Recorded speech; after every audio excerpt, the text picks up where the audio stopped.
आरोप प्रत्यारोप का दौर भी आगे बढ़ता नजर आने लगा है। बीजेपी दफ्तर में हुए हमले के बाद कैलाश विजयवर्गीय ने एक ट्वीट किया और इस हमले की निंदा की।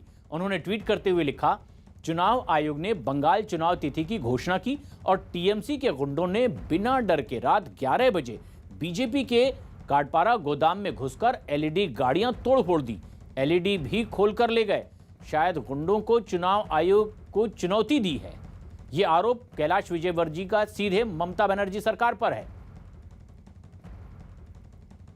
तो साथ ही बीजेपी नेता अमित मालवीय ने भी कोलकाता में बीजेपी के एक दफ्तर पर हुए हमले का वीडियो ट्वीट किया है और टीएमसी पर जमकर हमला बोला। उन्होंने ट्वीट करते हुए लिखा, टीएमसी के लोगों ने गोदाम में खड़े बीजेपी के रथों को तोड़ दिया, रथों को नुकसान पहुंचाया और एलईडी चुरा ली। टीएमसी की इस तरह की चुनावी हिंसा से चुनाव आयोग के लिए भी इन चुनावों को करवाना काफी चुनौतीपूर्ण होगा। पश्चिम बंगाल के लोग इसका जवाब देंगे। अमित मालवीय का पलटवार ममता बनर्जी पर। तो इस बीच ममता बनर्जी ने 8 चरण में हुए चुनाव आयोग की तारीखों के ऐलान पर निशाना साधा, बीजेपी पर भी पलटवार किया। ममता बनर्जी ने केंद्र सरकार के इशारे पर चुनाव आयोग की तरफ से बीजेपी के हिसाब से चुनाव की तारीखें तय करने का आरोप लगाया। हालांकि बीजेपी ने बंगाल में हो रही हिंसा की वजह से चुनाव को 8 चरणों में करवाने की बात कही। तो वहीं चुनाव की तारीख का ऐलान होते ही कोलकाता में कुछ लोगों ने रात के अंधेरे में जमकर तोड़फोड़ की है, बीजेपी दफ्तर पर हमला बोला है। फूलबागान इलाके में इन लोगों ने बीजेपी के दफ्तर में घुसकर तोड़फोड़ की, जो चुनाव प्रचार रथ था उसमें तोड़फोड़ की, एलईडी तोड़ दी है। टीएमसी पर इसका आरोप लगाया गया है। ऑफिस के अंदर घुसकर टीएमसी नेताओं और कार्यकर्ताओं को तोड़फोड़ करने का जिम्मेदार ठहरा रही है बीजेपी।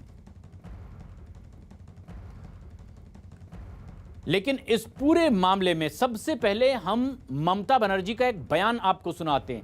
8 चरणों में पश्चिम बंगाल के चुनाव कराए जाने के फैसले के बाद ममता बनर्जी किस तरह से भड़की हैं। ममता बनर्जी ने आरोप लगाया कि चुनाव आयोग ने दरअसल बीजेपी को फायदा पहुंचाने के लिए ऐसा किया है।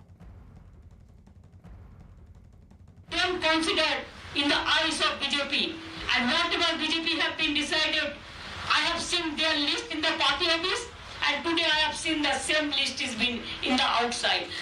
April 6 এর মধ্যে তামিলনাড়ু ইলেকশন করে নিয়ে একদিনে, কেরালা ইলেকশন একদিনে করে নিয়ে, এখানে 23 দিনের ফুটবল গ্রাউন্ড, 23 দিনের খেলা খেলবেন, আমাদের যে আসে না এই খেলাতেও আমরা বলছি আপনাদের হেরে ভূত করে দেব। খেলা হবে 8টা ফেজে, হারিয়ে ভূত করে দেব। তার কারণ আমরা গ্রাসরুটের লোক। বহিরাগত গুন্ডারা বাংলা শাসন করবে না, বাংলার মানুষ বাংলা শাসন করবে।